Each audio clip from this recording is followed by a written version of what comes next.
The script, The Deadly Wrong Number, Extended. Part 1. The Convenience of Regret. I held off on getting a cell phone for as long as I could. Looking back, I wish I had waited forever.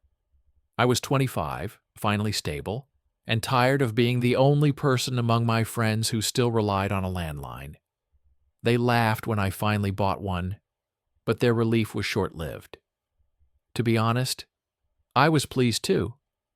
Cell phones are ridiculously convenient. But convenience, as it turns out, can be a curse. It started exactly 1 month after I bought the phone. A message from an unknown number appeared on my screen. 3 simple words that felt heavy for no reason. I miss you. I was confused. Who starts a conversation like that? It felt overdramatic, unearned, and then I made the connection. About a year ago, I had finally cut ties with a deadbeat ex-boyfriend. He was an overgrown child, a parasite who expected me to cook, clean, and literally give him half of my income while he refused to find work. I figured he'd stalked my social media or harassed my friends to get my new number. It wouldn't be the first time he'd tried to crawl back into my life. I chose not to answer. I knew his games. If I gave him an inch, he'd take a mile. Plus, there was a tiny, petty part of me that enjoyed leaving him on read. I wanted him to feel invisible. Part 2. The Bait. Over the next 8 months, the messages kept coming.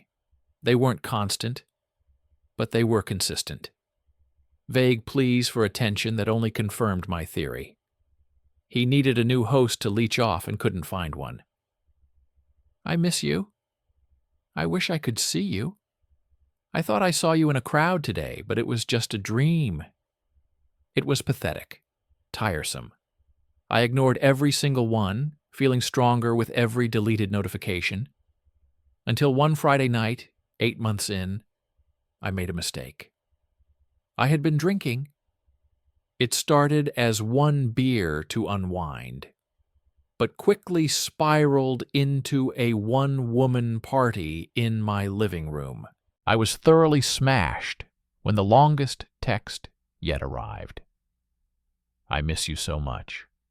I know you don't read these, but today of all days, I need you to know how much I love you. I'd do anything to see you one more time. Today of all days, I muttered to my empty glass. My drunken brain tried to wade through the fog.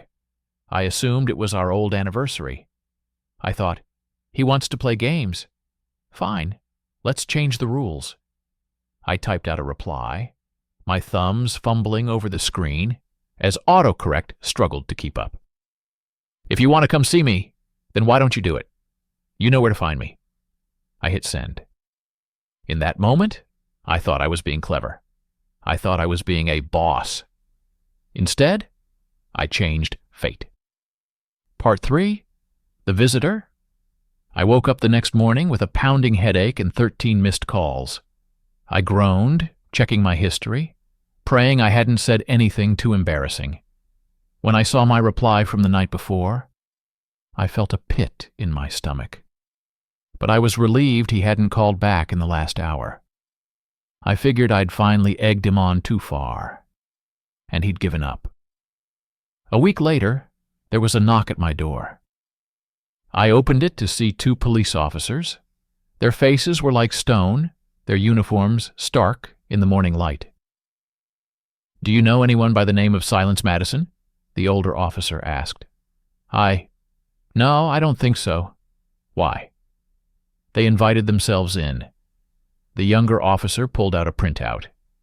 It was a log of every text I'd received over the last 8 months. And there, at the bottom, was my one and only reply. "We found these on her phone," he said. The room started to spin. I thought they were from my ex-boyfriend, I stammered. I was drunk. I just wanted him to leave me alone. The officer sighed. It was a sound of pure, exhausted tragedy. He told me the story of Silence Madison. Part 4. The the anniversary. Silence was a college student who had lost her best friend, Raquel, in a horrific car accident exactly 1 year prior. While everyone else moved on, Silence couldn't. She was drowning in a darkness that felt inescapable. In her deepest moments of grief, she would text Raquel's old number. It was a useless, desperate gesture, but it was the only thing that brought her comfort. She wasn't texting an ex. She was texting a ghost. And on the 1 year anniversary of her best friend's death, when she was at her absolute lowest, she finally got a response. "If you want to come see me, then why don't you do it? You know where to find me." She had tried to call, desperate to hear a voice, but I hadn't set up my voicemail. To a girl standing on the edge, my drunken, petty reply sounded like an invitation from the afterlife. It sounded like her friend telling her it was time to come home.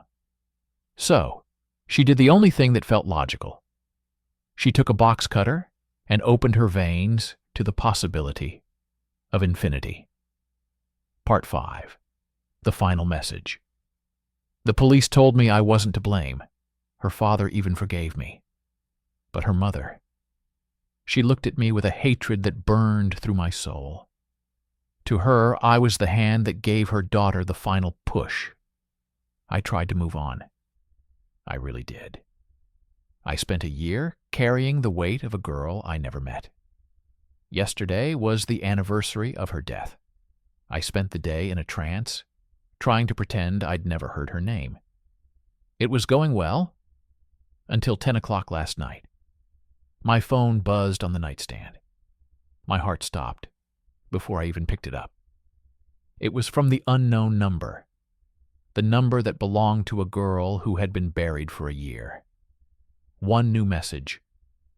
"Thank you. Am I the a-hole for what I did that night? Or am I just the victim of a haunting mistake?"